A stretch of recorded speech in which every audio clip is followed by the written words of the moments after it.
ಹಬ್ಬಕ್ಕೆ ತಯಾರಿ ಆಗಿರುತ್ತೆ. ನವರಾತ್ರಿ ಹಬ್ಬಕ್ಕೆ ಈ ಸರಿ ಒಂದು ಸ್ವಲ್ಪ ಸ್ಪೆಷಲಾಗಿ ಮಾಡೋಣ ಅಂತ ಹೇಳಿಬಿಟ್ಟು ಹಿಂದಿನ ದಿನವೇ ಒಂದು ಸ್ವಲ್ಪ ಮಲ್ಲಿಗೆ ಹೂವು, ಚಾಮಂತಿಗೆ ಹಾರಗಳು ಇದನ್ನೆಲ್ಲ ನಾನು ಪ್ರಿಪೇರ್ ಮಾಡಿಕೊಂಡೆ. ಈ ರೀತಿ ಮಲ್ಲಿಗೆ ದಿಂಡು, ಚಾಮಂತಿಗೆ ಮತ್ತು ನೀಲಾಂಬರ ಅದು ಸಿಗುತ್ತೆ ಅಂತೇಳ್ಬಿಟ್ಟು ಬೆಳಗ್ಗೆ ನೋಡ್ತಾ ಇರ್ಬೋದು ನೀವು ಟೈಮು 3 ಗಂಟೆಗೆ ಎದ್ದೆ.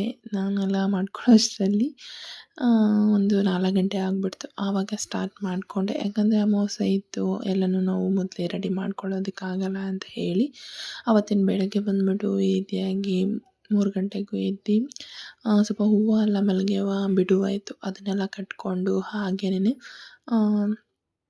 ಕಳಸ ಸಾಮಾನೆಲ್ಲ ತೆಗೆದು ಅದನ್ನು ತೊಳ್ಕೊಂಡು ಎತ್ತಿಟ್ಕೊಂಡ್ವಿ. ನೀಲಾಂಬರ ರೆಡಿ ಇತ್ತು, ಅದು ಬೆಳಗ್ಗೆ ಹೊತ್ತು ಮಾತ್ರ ಅಳಿದ್ರೆ ಈ ಥರ ಕಾಣಿಸುತ್ತೆ. ಫೈನಲಿ ಸಾಮಾನೆಲ್ಲ ತೊಳ್ಕೊಂಡು ಪೂಜೆಗೆ ಎಲ್ಲನೂ ಈ ಥರ ಸಿದ್ಧತೆ ಮಾಡಿಕೊಂಡೆ. ನಾನು ಹೇಗೆ ಅಂದ್ಕೊಂಡಿದ್ನೋ ಸೀರೆ ಉಡಿಸೋದು ಅದೇ ಥರ ಅಂದ್ಕೊಂಡೆ. ಇದು ಸ್ಟ್ಯಾಂಡ್ ಆಗಿರೋದ್ರಿಂದ ಒಂದೇ ಥರನೇ ಉಡಿಸ್ಬೇಕಾಗಿತ್ತು. ಈ ಸರಿ ಒಂದು ಸ್ವಲ್ಪ ಡಿಫ್ರೆಂಟಾಗಿ ಉಡ್ಸೋಣ ಅಂತ ಹೇಳಿ ಉಡಿಸಿ ಈ 3 ಥರದ ಹೂವನ್ನು ಹಾಕಿ ನಾನು ಈ ಥರ ರೆಡಿ ಮಾಡಿಕೊಂಡೆ.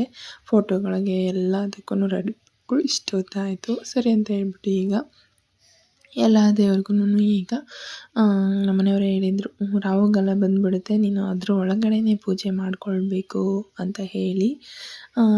ನಾನು ಅಂದ್ಕೊಂಡಿದ್ದ ಟೈಮ್ಗೆ ಕರೆಕ್ಟಾಗಿ ಆಯ್ತಲ್ಲಪ್ಪ ಅಂತ ಅನ್ನಿಸ್ತು. ಮತ್ತು ಸೀರೆನೂ ಅಷ್ಟೇ ನಾನು ಅಂದ್ಕೊಂಡಂಗೆ ಉಡಿಸಿದ್ದೀನಿ ಅಂತ.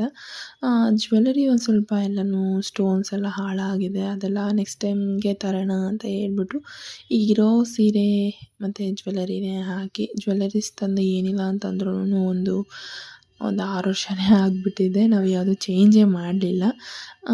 ಫೈನಲಿ ಈ ಥರ ಇತ್ತು ಫಸ್ಟ್ ಡೇ.